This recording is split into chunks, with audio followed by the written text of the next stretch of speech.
Oromiyaan biyya gootota biyya abbootaan duraa qabsaawwan ilmaan kee herreegamtee kan biyyoolaa.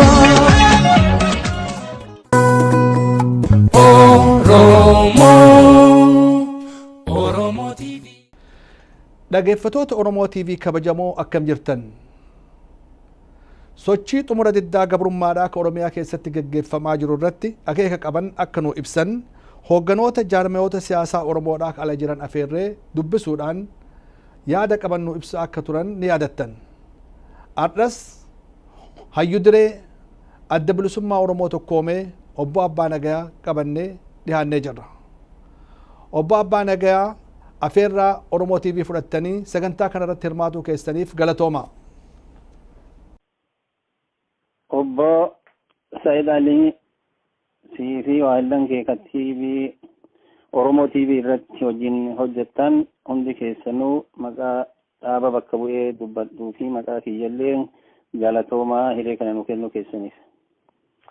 Isinis ulfaadhaa wayyamaa dhugumatti hirmaannaa keessaniif gatii guddaa qabnaa. Maalii fi jaarmiyoonni Oromoo hoogganoonni isaanii hundinuuyyuu dhufanii ummata bakka buuna jedhan kanaaf yaada ibsachuun akeeka isaanii addeessuun akkaan barbaachisaa waan ta'eef kabajaa guddaadhaan isin simanna. Duramee wanni guddaan adda bilisummaa Oromoo tokkoomee kun dhaaba haarawaa waan ta'eef jecha dhaggeeffattoonni sagalee Oromiyaatii fi akkasumas daawwattoonni Oromoo TV akka hubataniif mee keessa isaa nu ibsa. Tole gaafii gaariidha fadhu. Nuti warri walitti dhufee qaama yookaan jaarmaa fi gurmuu afurrirraa walitti dhufne. Ka walitti dhufne kun haaluma adda bilisummaa Oromoo keessatti yeroo mummudatuun warra adda bahe malee warra adda bilisummaa Oromoo irraa alaatii miti. Warri walitti dhufe tokkoffaa adda bilisummaa Oromiyaa, lammaffaa adda bilisummaa Oromoo jijjiirama yeroo sanitti bakka lama jiranii ka Dr. Nuuroo Gaddafootiin hoogganaman. Inni sadaffaa gurmuu qabsaa'otaatii fi miseensota adda bilisummaa Oromoo ka yeroo sanitti Jaalabdataa Shuukeetiin hoogganaman. Afuraffaan miseensota koree yeroo adda bilisummaa Oromoo ka yeroo sanii jaal hordofaa hoogganaman isaantu walitti dhufee maqaa adda bilisummaa Oromoo kakaalee waliin qabaachaa turre. Sagantaa adda bilisummaa Oromoo ka duraa waliin qabaachaa turre. Waan jidduu kana bakka bakkatti ta'e hunda isaa lafa keenye kaayollee maqallee adda bilisummaa Oromoo duraa waliin qabaachaa turre fudhannee adda bilisummaa Oromoo maqaa keenya moggaafannee adda bilisummaa Oromoo tokkoomee kan baasee ummatuma keenya fi miidiyaadha. Nus ammoo hin simanne homaa rakkoo hin qabu. Maaliif dhaaba namaa yaamurra hin tokkooman yaamuun sun irra wayya ka jedhu filannee maquma sanii miidiyaa biratti beekamnaa. Nu biratti immoo adduma bilisummaa Oromootiin beekamnaa jechuudha. Gaarii gaamee akeekni mul'ataan dhaaba kanaa maali? Akeekni dhaaba kanaa akeeka haaratti har'a sagantaa haaraa heera haaraa baafanne osoo hin ta'in akeekni adda bilisummaa Oromoo jalqabarraa haga irraa ittiin masakamaa ture ammas ittiin masakamuuf deemu fuula durallee haga kora godhannutti ittiin deemuuf irratti waliigalle ittiin deemaa jirru sagantaa adda bilisummaa Oromoo. Sagantaa adda bilisummaa Oromoo ummanni Oromoo koloniidha. Kolonii jala jira. Kolonii Habashaa jala ture. Ammallee san jala jira. Biyya isaa biyya Oromiyaa walaboomte. Ummata isaa ka bilisoomte. Qabsoo hidhannoo siyaasaa dipiloomaasii walitti qindeessee ummata kana sadarkaa inni mirga isaatti argachuurraan ga'uuf waan deemuuf akeekni keenya ka jalqaba jijjiiraa tokko osoo hin qabne ajjannoon keenyas kana sagantaan keenyas kana. Gaarii Abbaa Nagayaa asirratti wanni guddaan jiru jaarmeenii keessan akkuma reef jalqaba irratti jenne amma jaarmeenii kun jaarama haarawaa. Jaarmeenii haarawni kun amma humna namootaatiinis akkasumas meeshaa lolaatis itti amanu kana qopheeffatuudhaaf yeroo fudhatuun isaa beekamaadha. Garuu ammatti warraaqsi biyya keessatti gaggeeffamaa jiru kun kan yeroo namaa kennuu miti. amma sochii biyya keessaa kana dhaqqabachuudhaaf wanni amma itti gumaachuu ni dandeettan maali jira? Ni jira. Sochii uummanni keenya godhaa jiru maqaa adda bilisummaa Oromoo aslaa adda bilisummaa Oromoo kan uummanni keenya kaasee addunyaa kanarratti biyya keessaa biyya alatti arra ittiin itti mul'ataa jiru kana addi bilisummaa Oromoo maqaa kana uummata Oromoo barsiisuudhaaf garsiisuudhaaf gootota hedduu warra amma jiran kanarra gootota hayyoota beektota itti dhabee ture. Warra kana barsiisu baasuudhaaf keessatti dhoysee uummanni keenya baasuudhaaf warra maqaa kana barsiisu warra sagantaa kana barsiisu warra kaayoo kana barsiisu isa baasuudhaaf uummanni keenya mana ibiddaa keessatti ittiin gubame ittiin waxalame faamilii maatiin ittiin diigame jechuudha maqaan adda bilisummaa Oromoo. Uummata keenya ka har'a san beekee san argee tokkummaa isaatiin lafaa ol ka'e kana bira dhaabatuudhaaf nu akka jaarmatti ejjennoo ifa ta'e qabnaa jechuudha. Waan dandeenyuun waan beeynuun hiree irraa arganne kanatti dur uummata keenyatu hundi isaa qabsoo kanatti ol hin ka'in qabsoo kanatti hin dammaqin yaa'aa turre har'a osoo namni tokko jaarmenyi tokko jiran jiraatin uummanni keenya sadarkaa kana ga'uun hedduutti gammannaa miidhaa isaanii irra ga'aa jirullee hedduutti gaddinaa gumaa isaanii baasuudhaaf nu biyya keessatti caasaa keenya keessattuu humna waraanaa deebifnee dirree uummata keenya ajjeesanii daa'ima isaa duratti ajjeesanii akaayii nyaadhu jedhaniin san keessatti gumaa kana baasuudhaaf golee Oromiyaa keessatti if deebisaa jirra jechuudha. Kana taanee ammoo akka uummanni keenya fedhu san aara uummata keenyaa san baasuun yeroo dheeratti nurraa fudhatuu ni danda'a. Qabsoodha. Diina hidhate kanurra humna qabu saniin falmuuf deemna jechuudha. Kaayoo keenya irratti hirkanne uummata keenya irratti hirkanne rabbii keenya irratti hirkanne gumaa kana baasuudhaaf halkanii guyyaa miseensi keenya ka biyya keessa jirus ka daangaa biyyaa jirus ka biyya alaa jirullee sa'a 24 waan dandeenyuun tattaafataa jirra jechuudha. Uummata keenyallee kanarratti yaamisa godhaafii jirra jechuudha.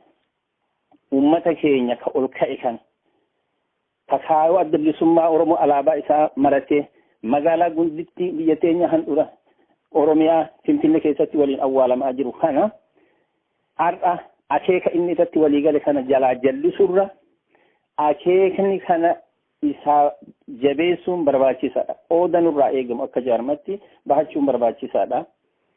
San qofaa miti wanni nu goonu tokko gorsa kennina. Lammada ammootinuu dargaggeessa ol ka'e kana qabsoo kana dhaalchisuudhaaf waan dandeenyu karaa banuu barbaanna jechuudha. Karaa saaquu barbaanna. Jaarmenyi kuni hiddi isaa isa asiin gahe waggaa dheeraa kana asiin gahe jabinna jaarmaa qofa osoo hin ta'in gaaddisa uummata keenya jalatti qabsoon kun gaggeeffamaa ture jechuudha. Waan uummanni keenya beeke waan uummanni keenya hubate kan odoo kaayoo kana olii gadi jalaa hin mammaysine asxaa inni qabatee dhaabbatuun kan osoo jalaa hin jallisne itti fufnaa biyya keessatti ammootinuu deebifnee if jaaruudhaaf gadi if dhaabuudhaaf waan duraan caalaa hiree waan arganneefi hiree kanatti dhimma baanee hin tattaafannaa jechuudha. Gaarii kanarratti wanni isin gaafachuu barbaada abbaa nagaa akkuma adda bilisummaa Oromoo durii akka ati beektutti bara duraan qabsoo keessa turte kana keessatti dhaabni sun fofottoqee addaan fofottoqee har'aan tana garee gareetti gad deebi'ee jira. Gaafa guutuu sanuyyuu adda bilisummaa tanarratti hin milkooyne. Gaafa guutuu san bilisummaa dadhabame san amma garee gareetti addaan ciccitamee yeroo deemu kanatti achi ga'uun kun hagamta akka gartaniitiin rakkisa akka ta'e dhaabni keessan akkamitti hubata? Kuni rakkoo guddaadha. Laafinna guddaas qaanyi guddaas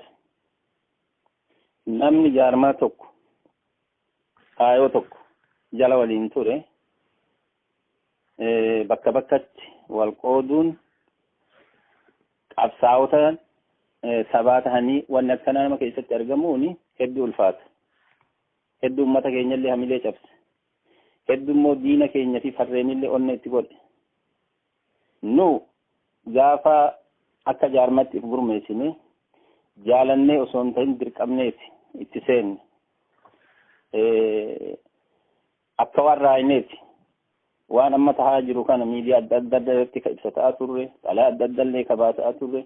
Haalli amma itti deemaa jirru kuni gaaga'ama. Uummata keenya illee gaaga'ama qaba. Jaarmaa kana illee gaaga'ama qaba. Maqaan adda bilisummaa Oromoo ka uummanni Oromoo qabatee lafaa ka'e kuni rakkoo keessa seenuu deema. Kan hanqifnu jenneetti jaarmoota Oromoo kakaayoo akeeka tokko waliin qabnu, akka akeeka tokko waliin qabnu, ka akeeka adda addaa qabnu, ka yaadan akka karaa jirrullee hunda isaa odoon hambisiin waaminsa godhaafii turre jechuudha. Yaaminsa godhaafii turre kana keessatti waan itti milkoofne tokko ni qabna.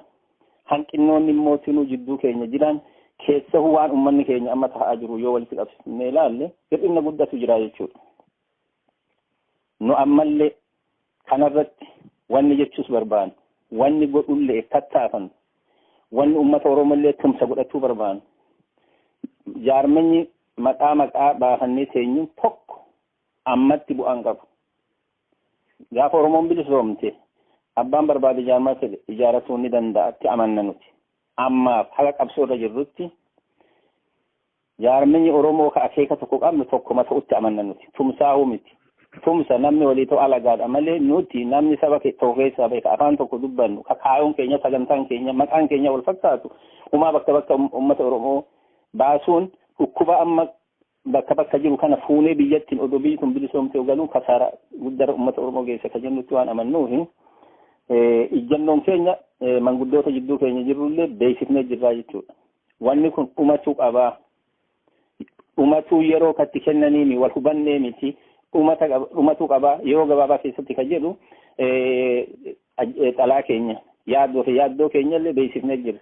Ammallee irra deebinee jaarmaa Oromoo hundaaf barreessinee jirra jechuudha. Barreessinee jirra. Bira ga'uu fi ga'uu dhabuu hin mirkaneeffanne malee karaa jila keenyatiin xalaa barreessinee jirra. Nu katti amannu jaarmanyi Oromoo walitti dhufee tokko tahee rakkoo kana fixatudha. Wanni Oromoo hixee jiru, wanni Oromoo rakkisaa jiru, wanni nama silaa gurmaa'u dhoorge rakkoon bakka kana jira jechuudha. Rakkoon kun dhumatuu qaba. Jaarmanyi Oromoo chaansii lama qofa qaba. Takka walitti dhufuudha, fixatuudha. Yoo fixate hoo ammootinuu dargaggeessa dhuma'aa jiru kanatti baalli dabarsuu qaba jechuudha. Dargaggeessa bishaanitti dhuma'aa jiru, ka biyya keessatti dhuma'aa jiru. Yoo uummanni nu qabsoofnuuf uummata kana ta'e, uummata kana dhabaa jira. Uummanni kun dhuma'aa jira. Chaansii kana lamaan uummata Oromootii kennuun, abbaa qabsootii kennuun walittuu dhufee achitti dhaabatu miti. Dargaggeessa kana, hayyoota kana karaa dhaabatanii yaaduma tokko namuu dubbatu kana isa kana walitti fidanii gurmeessuun, humneessuun, ifuu haaromsuun. Namni amma qabsoo kana hoogganaa jirru hedduun keenya urmii inuu deemne. Namni urmiin kiyya deemee beekuu qaba. Waan ammoo dalagaa jiru kana eessaniin ga'ee ilaaluu qaba. Namni inni du'allee beekuu qaba. Waan gaarii saba isaatii dhiisee dabruu qaba jechuudha. Kanaaf yaada kana nu akka ejjennoo keenyatti kan akkasitti amannaa saniif tattaafannaa yoo karaa jaarmaatiin ta'uu baattillee hawaasa keenyaatillee kana yaaminsa godhuu barbaanna jechuudha. Dargaggeessa kanalleedhaan ammoo waan haaraa uumtanii sana booda dabballee barsiiftanii kaayoo biraa waa barsiisuurra kama uummanni Oromoo fudhate kana dhaaluu isinirra jira jenneeti itti simaa jirra, waamas jirra. Bakka kanatti hin dhufan jennee maqaa adda bilisummaa Oromoo jalatti hin gurmaa'an jennee itti amannaa. Adda bilisummaa Oromoo adda bahee qofaa'uu miti. Nu jaarmanyummaan Oromoof qabsaa'uu gaaddisa tokkotti dhufutu isarra jira. Kanan walitti makamuu hin danda'u, walitti makamu. Kunis ammootinuu waliin dalagu kaayoo tokko irratti walii galee hegeree Oromoo fi Oromiyaa irratti waliin dalaguun barbaachisa akka jedhu amannaa jechuudha. Abbaan nagaa kanarratti dubbiin tun dubbii laaftuu miti. Dhugumatti uummanni Oromoodhaa arraan tana tokkummaa kanaaf bara hedduu hawwa. Jaarmoonni kun waliigallee wal hubanneen akkanumatti umrii lakkaawataa jiran. Kanarratti waan tokko qabneetiin dubbachuudhaaf dhugumatti gaa warra amma nu dhageeffatuuf booda sagantaa kana daawwatuufillee ifa ta'uu qabu waan tokko dubbii tokko dubbachuudhaaf amma gama keessanii dhugumatti mooraa Oromoo keessatti tasgabii buusuudhaaf araara buusuudhaaf inumaayyuu gartee tokkummaa kana fiduudhaaf gama keessanii jaarmayni keessan gartee ammaan tana wareegummaa wareyummaan inni baasuu barbaadu maali mee fakkeenya ta'ee kan mul'atuu danda'u maal jettanii yaaddan dhugumatti asirratti maaliif tokkummaa afaanii qofa osoo hin ta'in ifatti mul'isuudhaaf ummata kanaaf jecha qabsoo tanaaf jecha wareegummaan isin achi baaftanii dhaabnu ani kana godha jedheetin akka fakkeenyaa ta'ee dhiyeessuu barbaadu jira.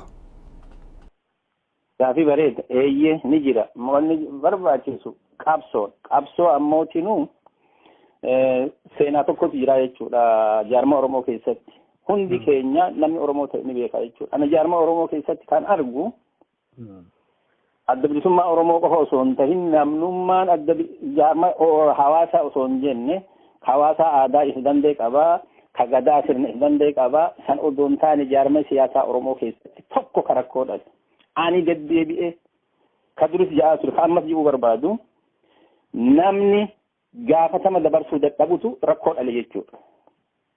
Gaafatama dabarsuu hanqatutu ani hoggana jaarma Oromoo OPDO namni irraa fuudhee itti kennu yoo taate malee jaarma bilisa Oromoon qabdu keessatti nama du'een arge malee nama aangoo irraa bu'een garuu jechuudha. Seenaa hin taanetu hawaasa keenya keessatti dhaalamaa jira jechuudha. Jaarminyi ani bakka bu'ee si wajjin dubbadhu. Kanarratti irbuu walii seennee jirra jechuudha. Kanarratti irbuu walii seennee jirra. Nama gaafatamatti dhufu hunda gaafatama namni ifiin ittiin dhufu namatu yaamee nama itti kennu yoo namni dhufee nurraa fudhatu dhabame isatu qabsoo godhuun barbaada. Jaarma namatti fidan nama jaarmatti fidan koottaa jedhanii jiran jechuudha. Ilmaan dargaggeessi amma jiran kun jaarma Oromootu dhiisi yoo ilmaan dargaggeessi amma bahanii dhuma'aa jiran kun adda bilisummaa Oromootti amananii alaabaa ol qabatanii dhaaban kun ka dhufu taate hoogganni waliin jiru fuudhee nama hegeree Oromiyaatii fi Oromoo of dalagu karaa haqaatiin odoo kaayoo kana hin faallessin kaayoo nu qabannee deemnu kana osoo hin faallessin kaayoo nu qabannee deemnu Oromiyaan walaboomuu qabdi uummanni Oromoo bilisoomuu qaba kanammootnu kadhaan osoo hin ta'in humna isaatiin lolee falmatee diina biyya isaa qawween qabate diina ummata isaa fixaa jiru kan ifirraa kaasutti amananuti warra kana itti amanu yoo garre borii miti ammallee hoogganni keenya gaafatamarraa ka'ee nama Oromoo of tolu bakka buusuudhaaf wareegni nu baafnu inni jalqabaa kana jechuudha. Eega kana goonee booda immoo isa waliin dalaguudhaaf qophiidha jechuudha. Nama itti kennine isa waliin dalaguudhaaf qophiidha. Namnummaan sun as bahee jaarmaa kana dhaalii bakka bu'uu barbaanna baalli itti dabarsuu barbaanna kanarratti gaafii dhiheessii jira jechuudha. Namoota waan kana hin godhan jennu tokko tokkoon hulaatti dhoofne kootu waliin qabsoo goona jennee itti jira jechuudha. Gaarii kun yaada bareeda fakkeenya guddaa ta'uu danda'a jechuudha. Kanarratti ammamee gara mooraa Oromoo keessatti haala jiru arginee jirra. Kanuma wajjin mootummaan aangoorra jiru kun ka Ihaadeeg ka Wayyaaneedha. Tooftaa itti gargaaramee umrii itti dheereffate keessaa tokko saboota walitti buusuudhaani. Akka jaarmoonni osoo hin taane gochuudhaani. Ammaan tana saboota hedduu jira biyya san keessa biyya Itoophiyaa san keessatti ka cunqurfama kee jala jiranillee jiranii. Ummatoota kana wajjin jaarmoonni keessan kun waliigaltee uumee akkuma Oromoottuu jaarmaa qofa osoo hin ta'in Oromoon saboota biraa wajjin waliigalee qabsoo kana gartee saffisiisuudhaaf akkasumas humna diinaa kana dadhabsiisuudhaaf kanarratti kaayoon qabdan maali saboota biraati irratti? Ija lamaan laalla nuti kanarratti iji lamaan laallummaanii tokkoffa dursa kennuu barbaannu nuti jaarminni Oromoo mooraan qabsoo Oromoo keessatti qabbanti nageenya bu'uutu dursaa jenna nuti. Odoo waan alagaa hin dubbanne nama keessa ifitti qulqullummaa qabu, nama keessa ifitti jabinna qabu, nama keessa ifitti abdii qabutu nama biraa waliin tokkummaa uuma jechuudha. Eega kana goone nu kanarratti dalina durummaaf kennuuf kana jechuudha. Dhimma Oromoo dhimma mooraa qabsoo Oromooti. Eega kana goone waan mirga Oromoo hin tuqne waan mirga Oromoo hin sharafne jaarmaa mirga Oromoo sharafuu barbaadu jaarmaa deebi'ee Oromoo gabroomsuu barbaadu wajjin tumsi goonu laallatuu qabna.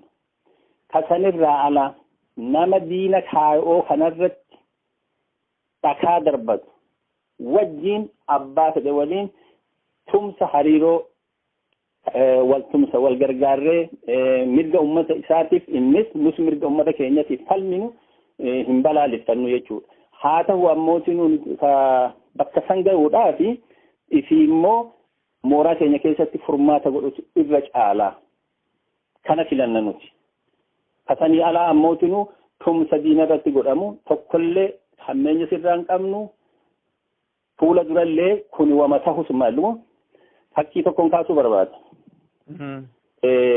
Amma naannoodhaan ummata keenya walitti buusuudhaaf amma nuufi ummanni afaan Soomalee dubbatu ummata yeroo dheeraa waliin qubataa ture, ummata waliin jiraataa ture, wal dhabii xiqqaa bishaanii malee rakkoon biraa dhalataan ture. Mootummaan amma jiru kun sanirra dhaabbatee lafa duubbee qabsoon keenya keessa turte duubbee nu dhoorguudhaaf waan beekuuf hawaasa keenya kan naannoo san jiru mootummaa hawaasa biraatiin naannoo sanirraa kaasuudhaaf Harargee Quddudurraa kaasee Baale guutuu gammoojjii fi Harargee gammoojjii haga Muyyalee Kiiniyaatti akeeka dur mootummaan Soomalee lafa kaa'e.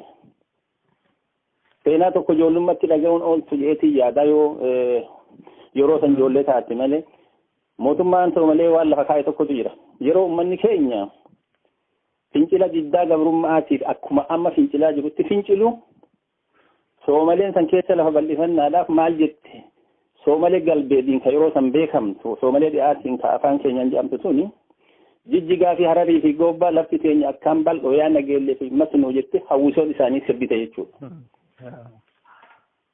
Uummanni keenya mootunuu ka amma waan warra amma gaafa sooraa lole kana maqaa jijjiiranii warri keessan hubanne akka waan Soomalaayatti fudhatan suni maal jedhanii sirban. Yaa bada hurriyyaa eessa jirta laata eega gaafa durisiitiin iyyeqaata istimaara kaafte amma dhangalaataa jedhanii sirban jechuudha. Eegni lama wal bira deemaa jiru jechuudha yeroo san keessatti. Hurriyyaa jechuun maali bilisummaadha. Istimaara jechuun maali gabroonfataadha afaan keeyyatti yoo deebi'u. Kanaafi mootummaan kun ta'isii godhuudha tarkaanfatee kan mootummaan alagaan irratti dalagaa ture kaayotan bakka buusee ummata keenya ummata aniyyaa laali ummata Baalee ka Sawweena ka Beeltoo ka Raayituu kana laali haga Daawweetti rukutaa jira jechuudha. Kanaaf tumsi godhamu tumsi waliin godhamu wal hubannoo waliin godhamu har'a dhiisi hegeree Oromiyaatiif murteessaadha. Isii akkasitti jirtu sana waan mootiinuu keessatti waan eeggannutu jira jechuudha. Eenyu waliin durummaa walii galuu dandeenya. Nama kaayoo akkam qabu. Nama maal waliin qabnu. Nuhi ammoo maal harkaa qabnu. Isaanii maal harkaa qaban jennee herreganne bifa sanii yoo deemuu baanne. Tumsi alagaa waliin hawwinu kun deemee ka akka gaafa shaartaraa san nu godhata jiru sodaa guddaa qabnaa jechuudha akka jarmatti. Maaliif? Addi bilisummaa Oromoo Shaabiyaa waliin hiriyaadha. Waayyan isaa dura jiraayyuu gaafa barana maaliin kufne diinni sun nurra hidhatee nurra humna qabaatuudhaani mootummaa coomsaa san keessaa humnaan nu baasee uummanni keenya warra gaafas hiriyaa keenyatiin ajjeefamaa jira jechuudha. Uummanni Oromoo yeroo gaafasillee odoo ka'ii fincil addi bilisummaa Oromoo jedhe har'a caala humna qaba. Har'a caala lolus danda'a. Irraan hiikne ofiisioon deemtee ganda gandatti tokko shan jettee namarraa hiikne jechuudha. Gaafa san qawwee qaba uummanni keenya. Humna qaba gaafa san uummanni keenya. Addi bilisummaa Oromoo deeggara uummanni keenya gaafa san. Wanni achi keessaa nu baase nu huyyuu immoo qawwee qabna biyya san keessa jirra jechuudha. Har'a nu hin biyya san keessaa cabnee diinni dhiibee nu baase. Ummata keenya mootummaa ka qawwee dhabee hiikkate san osoo ummata keenya tokkoomsine humna goone hiriyaa nama kan waliin hin goone ummata kanammoo rakkoo biraa keessa seensisuu caalaa isii humna ta'uuf durummaa kennuu qabna. Jaarmanni Oromollee waan kana hubatu qaba. Ummanni keenyallee waan kana hubatu qaba. Hubatuu miti ummanni keenya taa'ee wal eeguu fi miti. Adda bilisummaa Oromoo kaayotti amane jalatti hiriiree tokkoomee humna ta'uu qaba. Eega humna ta'an immoo abbaa ta'e. Kana dhiisi diina waliinuu namni yoo humna godhate walii galuu danda'a. Bakka namni sadaffaa jirutti walii galuu danda'a. Haga ummanni isaa murteeffattu walii galuu danda'a. San godhuudhaaf humni Oromoo jiraachuu qaba tumsammoo nu tokkollee abaarru warra tumsammoo barbaadaa jirullee hin abaarru yaada isaanii jennee hin deeggarru malee yaada isaanii jennaa jechuudha. Dubbii jabaa kaafte abbaa nagaa asirratti wanni jabaan tokko maali dhugaadha. Adhaan tana humni jabaan biyya keessatti dhabamuudha. Dirreen qabsoota Oromoodhaa onuu isiittu rakkina guddaa fide. Keessattuu egaa amma liyyuu poolis karaa gammoojjiidhaan Baalee fi Harargee keessatti oluu dabree adhaan tana karaa Asabootittis karaa meeqatti rakkoon deemaa jiru dhageennaa hin argina.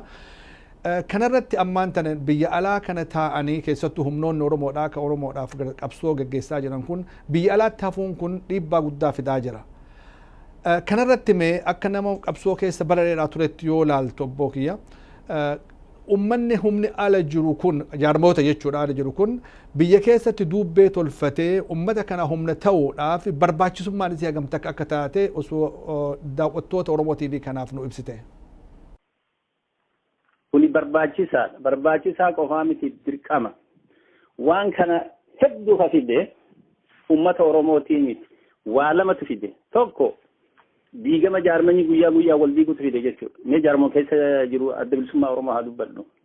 Awwala kanu baase bakka sanin jira dhiibbaa diinatu biyya san keessa adda bilisummaa Oromoo baase. Namoota waliin biyya san keessa jirullee warra gaafas dirree waliin jirruun baana.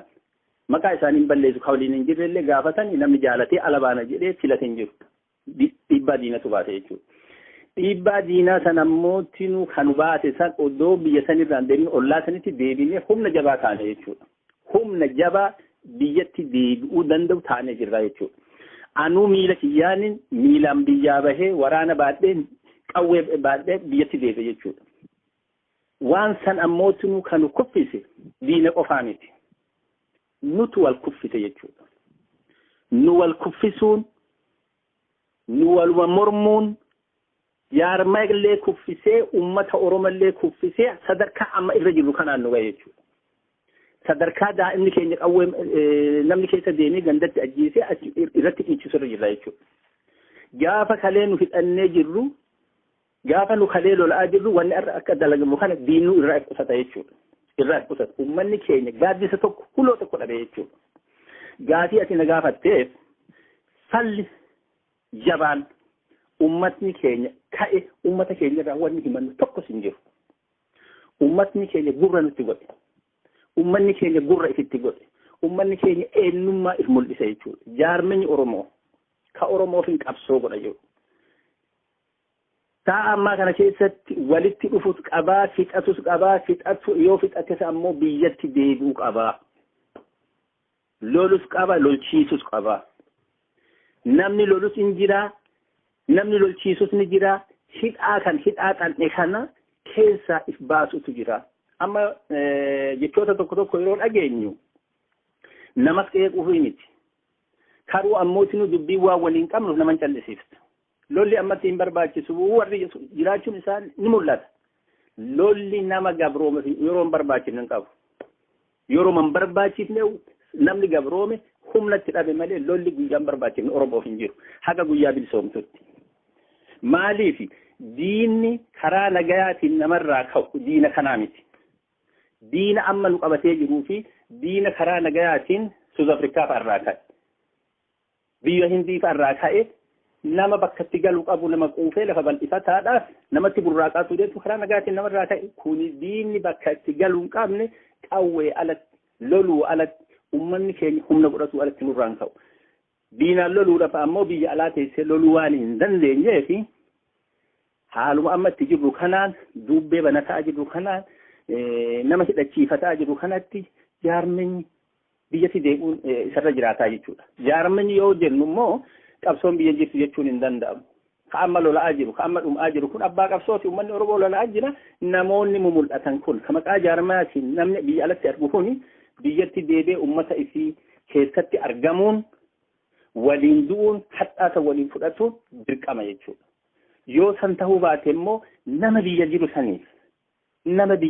sanitti gaafatama kana dabarsuutu isarra jira jechuudha. Gaafatama kana dabarsee ifi duuba waan godhuu danda'u akka namni ala hin caqafne bar amma uummanni keenya lolachuu hin dadhabne ala laalaa jira ala eegaa jira yoom namni ala jiru kuni nu hidhachiisa jedhee eegaa jira kan hambisuudhaaf ammoo tun achi jira namni dandeettii qabu achi jira namni waan kana sossoosuu danda'u qabsaa waliin dura biyya san keessa jira naga mooraa qabsoo keessatti buufnee deebinee gaafatama achitti kennutu nurra jira jechuudha gaafatama biyya san keessatti deebisutu nurra jira namni dandummoo biyya san keessatti deebi'ee ummata isaa keessatti argamutu irra jira jechuudha gaafii ati kaaftee gaafii bareedaadha.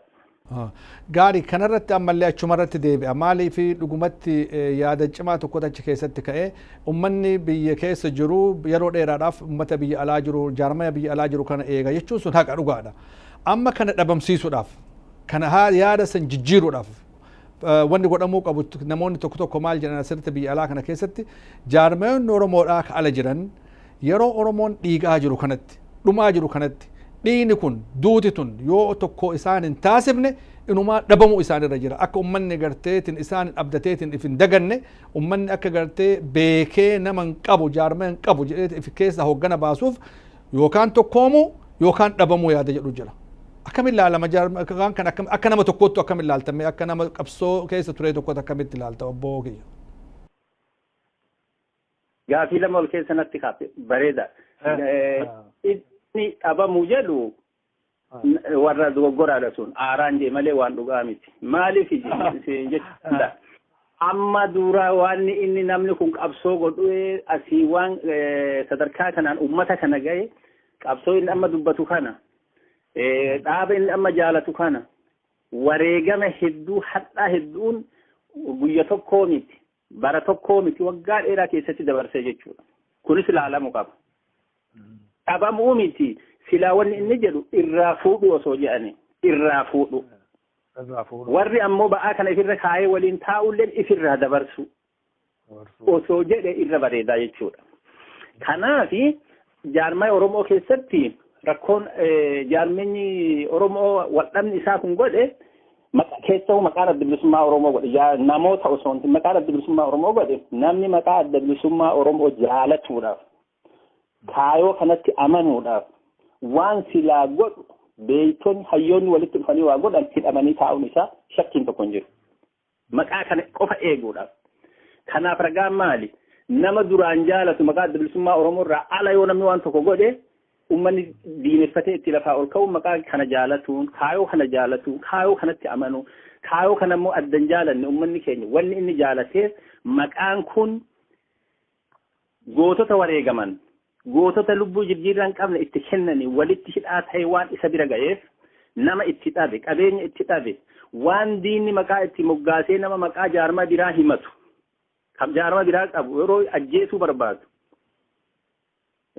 Maqaa adda bilisummaa Oromoo itti maxxansu kanaan uummanni diinnu maqaa adda bilisummaa Oromoo nu barsiisee jira jechuudha. Nama qabe maraa maqaa adda bilisummaa Oromootiin ajjeesu. Nama qabe maraa maqaa adda bilisummaa Oromootiin murtii itti kenna. Kanaaf uummanni maqaa kanarra cichaa jira jechuudha. Maqaa kanarra ala bahuu uummanni keenya waan hin feeneef. Maqaa kana immoo namni qabatee waan irra jiruuf adda bilisummaa Oromoo heddummeessuu waan hin feeneef. Heddummaatee uummanni keenya waan falmaa jiruuf rakkataa jira jechuudha. Rakkoo amma ati kaappe kana ka uummanni keenya kaase kana gaafii dhugaa gaafii sirrii deebisaa ka danda'u nama maqaa adda bilisummaa Oromootiin jiraatu jechuudha. Maqaa adda bilisummaa Oromoo warra qabannee teenyitu deebisaa kennuu danda'a. Maal deebisaa kennina? Jaarmaa kana akkuma reefu irran deebi'a walitti fidu tokko godhu. Eega tokko goote immoo if haaromsu.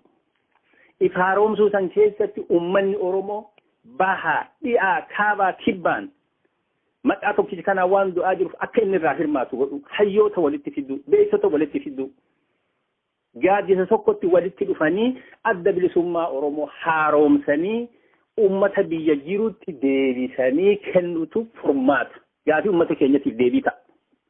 Yoo san hin taane ummanni Oromoo mirgis ka isaa angos ka isaati. Nuti hojjettoota uummata Oromootiin beeka malee aangoo tokkos hin qabnu nuti. Aangoo qabu diina uummata keenya dhiitaa jirutu aangoo qaba malee nu aangoo kan qabu. Dirqama seenaati. Dirqama seenaa san bahachuudhaaf ani jaarma biraa irratti murtii kennuu hin danda'u. Ka ifii ani keessa jiru ka dirqama an keessatti qaban addi bilisummaa Oromoo kan keessa jiru kana murteeffanne jechuudha. Guyyaa kana boritti namni dhufee jaarmaa kanatti hiriiree miseensa tahe dirqama isatti kennuudhaaf jaarmi keenya murteeffatee jira. Ummata keenya karaa kanaan nu dhaga'ulleedhaaf ummata keenya ka biyya alaa jirulleedhaaf garaagarummaan didiqqoon ture amma nun barbaachisu. Namni diinni akkana godhu, namni diinni barbadeessaa jiru, namni duubbee isaa balleessaa jiru laalaa ummata keenya irratti diinni amma godhaa jirudha. Wanni nu wal goone nutti mataan sun nutti ulfaatu, nun dhukkubdu. Kanaaf nuti qophoofne jirra. Dargaggeessi keenya, beeytonni keenya gaaddisa kana walitti dhufanii yaada nu jennu kana nu caqasanii gaaddisa kanatti walitti dhufnee qabsoo keenyas biyyatti deebisuudhaaf dirqamas ifirra dabarsuudhaaf akka qophaa'an yaaminsa godhaa jechuudha. Gaarii waamichisan illee gara boodaa irratti irra deddeebinaa. Kanarratti wanni qabxiin takka amma sanuma irratti deddeebi'ee gaafadha na offolchaa. Wanni guddaan yeroon hin deemti hin dhaabbattu. Umriin jaarmayaallee lakkaawama. Umriin qabsoollee fiigaa jira. Baatii 9 amma caaluuf deema uummanni Oromoo sochii kana keessa eega seene. Baatii 9 kana keessatti lubbuu baatu dhiiga dhangala'u yoo laalle dhugumatti kun yoo nun suukaneessine yoo kun walitti nun finne hedduu duubatti hafne jechuudha. Karaa kanaan ammaan tana jaarmayoota Oromoo irra dhiibbaa kaayee jechuu haalli amma jiru kun dhiibbaa kaayee yoo gara tokkummaa kanatti isaan hin saffisiifne wanni kana caalu kan nama gartee tokkoomsuudhaaf deemu hin jira jettani akka dhaabonni Oromoodhaa jechuu walii galatti yoo laaltu. Hin jirus hin jiraatus waan tokko uummanni godhu qabaa jechuudha. Waan tokko dursee jaarmeenyi akkuma ati gaafii kaaftutti murtii kana fudhatuun seenalleedhaaf uummata keenyalleedhaaf biyya keenyallee barbaachisaadha. Murtii amma ati na gaafattu kana fudhatuun barbaachisaadha. Isitti murtii kana fuudhuun barbaachisaadha. Gaafii uummata keenyaa deebisuun barbaachisaadha. Gaafii uummata keenyaatu miti kaayoo qabannee deemu kaayoo qabanneetti lafaa kaane nu kaayoon qabannee lafaa kaane biyya takkitti saba tokko isa jennee lafaa kaane sagantaa keenya irra jira waan anarra jiru miti. Kana faallessuu irraa bakka tokkotti deebinee waliin marihatuun wannummaan nu dhoorgu wanni nu daangisu tokko illee hin jiru. Kana ifitti fuudhuu danda'u qabnaa jechuudha. Uummanni Oromollee abbaa qabsoo waan ta'eef qabsoon kun gara dhabamatti diinni gara isa dhabamsiisuutti qabsoo duraan qabsoo dhabamsiisuuf barbaade amma immoo uummatuma kanaa dhabamsiisuu waan barbaadeef uummanni keenya kunis jaarmii Oromoo maalitti jiraa fi maa tokko nuun taane qofa osoo hin tahin akka uummatatti ajaja dabarsuun barbaachisaadha. Jaarmii Oromoo irratti murtii kennuun barbaachisaadha. Abbaa murtii isaa, abbaa qabsotu isaa, nama isatu maqaa jaarmaa kanaatiin dhumaa jira, ilma isatu dhumaa jira, beekaa isa ibiddaan gubataa jira. Intala dubraa haadha manaa kabajamtutu salphataa jira. Daa'ima waggaa 7 ajjeefamaa jira. Jaarmaa Oromoo irratti ajaja dabarsuun barbaachisaadha jechuudha. Murtii kennuu danda'u qaba. Nama waan kanarraa harkifate. Inni lammadaa hoo manguddoonni Oromoo ka waan kana goona jettee gadi baatee dheengadda waa dubbate isaanii wal hubannoon yeroo hubannootii miti. Yeroo waa fixatuuti. Yeroo waa fixatuuti. Badii fedhan yoo balleessan uummata isiisan duratti gadi bahanii uummata isiisan duratti ibsatuutu barbaachisa malee bakka bakkatti teenyee ka uummata kanaa humaan goon akka waa uummata kanaa waa godhaa jirrutti dubbatuun keenya dogoggora keessa uummata keenya galchuudha. Dogoggora keessa qabsoo keenya galchuudha. Jaarminyi Oromoo adda bilisummaa Oromoo qofa hin jedhan ka adda bilisummaa Oromoo irraa ala waan kana beekee fudhatee walitti dhufuun dirqama duraa yoo sun didamte immoo uummanni Oromoo murtii nutti kennuun barbaachisaadha kan jechuun amana jechuudha. Barbaachisaadha. Inni lammada dargaggeessi miila jalaafuu mata jalaafuu na ja'a oolu kun jaarma Oromoo mataa jalaawunni fuudhuuf hin jiru. Jaarminnis ka isaa namni jaarmaa kana hoogganaa jirullee abbootii isaa itti siqanii jaarma Oromoo hundatti siqanii gaaddisa tokkotti walitti fidanii waan kana gochuun barbaachisaadha. Miidiyummaan irratti waa dalagdan kunillee kana calaqqisiisuun barbaachisaadha. Kuni ibidda manatti qabate faamiliin tokkolleen irraa bilisaa miti. Baqatu walumaan ala bula. Keessa jiraatu walumaan gubata jechuudha. Nu amma sadarkaa akkasirra jira. Kana eeguun qabnu uummanni Oromoo, hayyoonni Oromoo, beektonni Oromoo yeroo beekumsa isaanii, dandeettii isaanii argisiisan. Yoo duraan uummanni Oromoo tokkummaa hin qabu jedhan tokkummaa argisiisu ummanni keenya yoo ummanni Oromoo hin lolatu ummanni keenya lolatte harka qullaa argisiise yoo addunyaan nama jalaa hin dubbatu duraan jedhan ummata Oromoo malee addunyaan sun waan biraa dubbatuu dhiifte kana keessatti immoo jaarmanni Oromoo gahee isaa bahatuun dirqama yoo inni gahee bahatuu baatu immoo abbaan qabsoo dubbatullee dirqama isaati jechuudha. Gaarii abbaa nagaa asirratti mee waan tokko yaadachiisee gara xumuraatti tarkaanfannaa. Bara dheeraadhaaf gaatis nama qabsoo Oromoo keessa ture gaafa dirree keessa ture san argara. Adnaan tana Oromoon diida waalee dirraa haga kamiseetti yookaan asoosaatti kamisee irraa immoo haga mooyyaleetti waliigalatti adnaan tana kaabaa kibbarraa ka'eeti baharraa dhihar ka'ee yeroo socho'aa jiru kana keessatti waan ummanni Oromoodhaa gartee kaleessa qabsoo duraan namni gariin haga tokko keessa ture ummanni Oromoo bal'inaan miliyoonni keessatti hirmaataa jira. Kanaaf mee jaarmeenni keessan sochii tana sochii xumura diddaa gabrummaa kana waliigalatti waamama dubbanne kana walitti qabiiti akkamitti ilaalaa achi booda ammoo gara dhumaarratti tarkaanfannaa. Bareeda kana nuti akkitti ilaallu gaafa duraa bosona keessatti qabsoo godhaa turre kan itti dhokannee dahannoon keenya bosona Oromiyaati. Gaara baddaa gammoojjii baddaa keessatti dhokannee qabsoo godhaa jirra jechuudha. Sa'a amma jiru kana wanni argaa jirru ummanni Oromootu bosona nuute bosona lammadaa qabna jechuudha. Gaaddisa lammadaa qabna. Magaalaa keessatti amma qabsoo godhuu dandeenya. Caasaa diinaa keessatti qabsoo godhuu dandeenya. Baadiyyaa keessatti qabsoo godhuu dandeenya. Hojjetaa mootummaa mana isaa keenya qabsoo godhuu dandeenya. Warra garaatti amane malee warra namoomatti amane. Kanaaf qabsoon kuni ummanni Oromoo waan hedduu nurraa gabaabse jechuudha. Qabsoo baadiyyaa lola dhawaataa ka jennu nurraa gabaabse. Qabsoon keenya bakka Oromiyaa seenne hundaan keessatti qabsoo godhuu dandeenya. Nama immoo barbaanne dubbifnee qabsoo Oromootti dabaluu dandeenya. Qabsoo hidhannoos dabaluu dandeenya.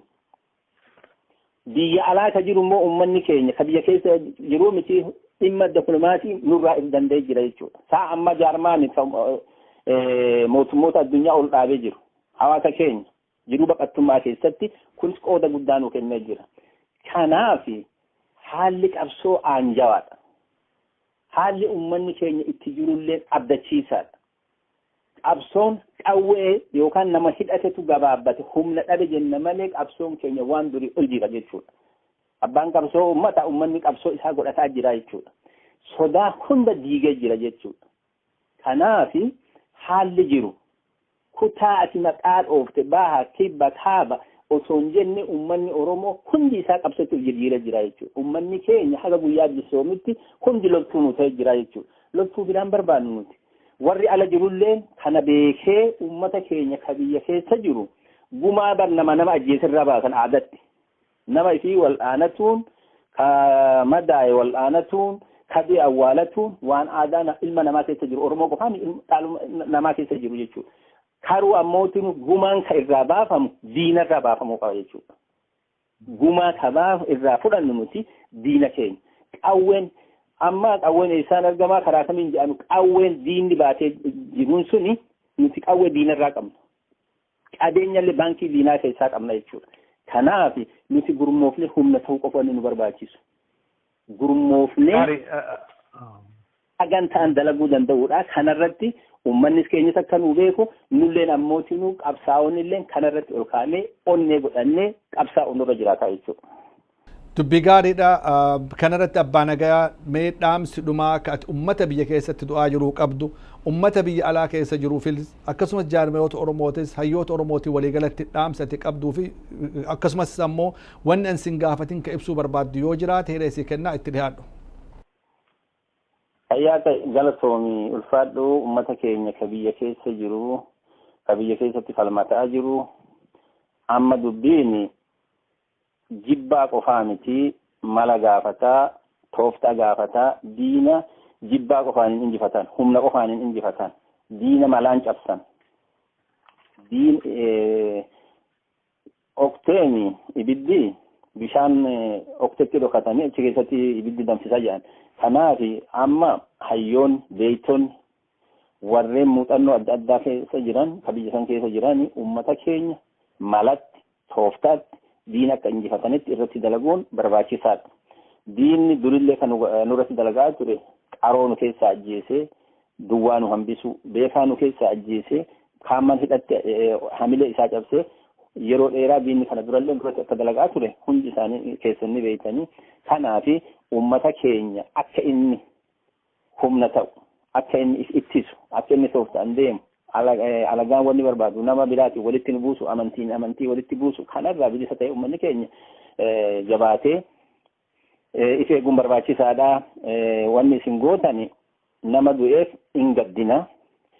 Gochaa isin gootan ammoo itti gammanna itti boonna jabaadhaa qabsoo keessanirraa hamileen keessan hin cabin ja'aan ummata biyya keessa jiru. Warra ammoo diina keessa jiran ka ummata keenya ajjeesaa jiran ka ummata keenya miidhaa jiran ka ollaan biraa ammoo ummata isii cinaa dhaabbatu isin nama ollaa keessanillee ilaala isin nama diinni kun biyyarraa deema wanni ummata kanaa walitti haftanii sagalee keessanillee ilaala qabeenya irraa ilaalina gara ilmaan keessanii gara fira keessanii gara saba keessanii akka gortan lubbuu namaa balleessurraa akka if qusattan diinni diinuma yoomillee diinuma kan akka beektan warri gara af kana dalagan akka irraa dhaabbattan jechuun hin barbaada. Kana yaadachiisuu barbaada. Ummanni keenya immoo ka biyya alaa jiru qoonni kennaa jiran qooda jabaadha. Beeytonni hayyoonni wanni godhaa jiran hedduu gaariidha. Alagatti siqanii alagaa ummata keenya barsiisuun sagalee ummata keenya ka sagalee dhabe sagalee tahuun rakkoo ummata keenyaatii fi dhukkubanii dubbatuun waan guddaa dalagaa jirtan kanarra immoo ka caalu mala itti walitti dhufne ummata keenya ka biyya keessa jiru harka duwwaa lolu kana hidhachiif ummata kana birman karaa tokkoon karaa karaan ammoo biyya keessatti waa godhuun akkuma amma tola namatti fakkaatu deemee hamtullee ni fakkaataa jechuudha. Maaliifi haaluma namni biyya alaa kana keessatti jaarmanni Oromoo wal qoqqoode kana biyya seensisuutti illee nama geessaa jechuudha. Kanaaf haga danda'ametti shaqseessan gara tokkummaa jaarmootaa kanarratti dhiibbaa akka gootan waan kanammootinu bifa taheen bifa qindaa'aan biyya keessatti haga dandeenyuun akka waa goonu yaaminsa godhuu barbaada. No akka jaarmatti akka adda bilisummaa Oromoo tokkoometti nu hayyoonni fedhe beeytonni fedhe yoo walitti dabalamne yoo waliin waa goone irra caallaa irra nu wayyaadha. Adda addaa waa godhuurra tokko taanee kaayoo tokko jalatti hiriirree ummata keenya cinaa dhaabbatuun qabsoo keenya cinaa dhaabbatutu irra caalaa yeroo hedduu deddeebinee yaamisa godhaas jirra. Ittis milkoofnee jirra qabsaa'ota facaan hedduu walitti qabataa jirra guyyaarraa nama nutti asseenu malee nama nurraa bahuu qabnu. Kanaaf yaamisa kanallee nu jalaa uwwaattanii akka nu gargaartan akka nu cinaa dhaabbattan nullee akka dirqitan biyya keessatti nu waan dandeenyu diina kana karaa hidhannolleetiin waa godhuu barbaanna karaa dipiloomaasiitiin biyya ambaa keessattis tattaafatu barbaanna. Nu caalaa warri kanarra dandeettii qabdan kanallee akka nu cinaa dhaabbattan biyya keessatti waan nuti gadhaabu deemnu kanallee akka nu gargaarsa keessanii nu bira dhaabbattan yaamisa godha. Ka jaarmata Oromoo in turre nurraa hammaatte waan nurraa hammate kana yaadannee gara tokkummaa duraan jennee wal hubannoo kanarraa gara tokkummaatti akka seenu. Kun immoo gaafii ummata keenyaa miti waan nuuf gaafan waadaa ummata keenyaa seenu eebuu ummata keenyaa seenu irra deebine akka haaromsinu iddeen fedhate yoo nu jiraatte fuula dura teenya akka walitti himnu akka fixannu garaa qulqulluun akka waliin qabsoo goonu ka jedhu yaamisa godhaa fi yaanni amma duraan lafa qabnu wal hubannoon kun hamtu jennee abaaruu osoo hin ta'in ga'aa miti yeroo ammaa waliin hin deemu gaafii ummata keenyaa waliin hin deemu seenaa keenyallee waliin hin deemu. Kana hundi keenya lafa keenyee walitti dhufnee mee namootuma qabsoo kana godhuu barbaadanuu gaaddisa tokkotti yaamnee sirnaan adda bilisummaa Oromoo akka haaromsinu ka jedhu yaaminsa godha. Jaarmanni Oromoo kana ala jiran jaarmanni Oromoo amma hedduutu jira. Jaarmanni kana ala jiranillee guyyaan ammoo nuti akka jaarmatti walitti dhufnee dhimma saba keenyaa waliin dubbannu karaa caalaa hin jiru. Nuti karaa keenyan banaadha. duri seet alallee walii balleessaa turre walis dubbataa turre warri kanarraa alallee akka tokkummaan barbaannu kanarratti nu waliin hirmaatan yaamicha godha ani gara kiyyaan kanuman jedhaa fayyaadhaa ulfaadhaa galatoomaa horaa bula. Hayyu duree adda bilisummaa Oromoo tokkoomee abbaa nagaa jaarraa hirmaannaa keetiif galatoome ulfaadhu wayyami nagaatti nu jiraadhu. Daawwattoota Oromoo TV kabajamoo nu hordofuu keessaniif galatooma. Haasawa kanarraa faayidaa guddaa argattan jennee abdannaa. Ahmad Yaasin Ali wajjin an Sayyid Muhammad Aliiti nagaatti nu jiraadha. Nagaatti.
Oromoo TV. Beeksisaa maalummaa abdii bilisummaa jibbaa roorrisaadhaa ibsaa walabummaa tiksaa qabsoo Oromoo deebisaa tokkummaa tumsaa sagalee Oromoo kan diddaa gabrummaa diigaa kaayyoo bittaa tarkaanfii diinummaa lammii dadammaqsaa hubachiisaa eenyummaa hawwaa diimokiraasii farra olaantummaa har'as borissi abdiin Oromummaa. Dia kotota, dia abomandura, kasawan ilmante, erregam tersatan kami orang.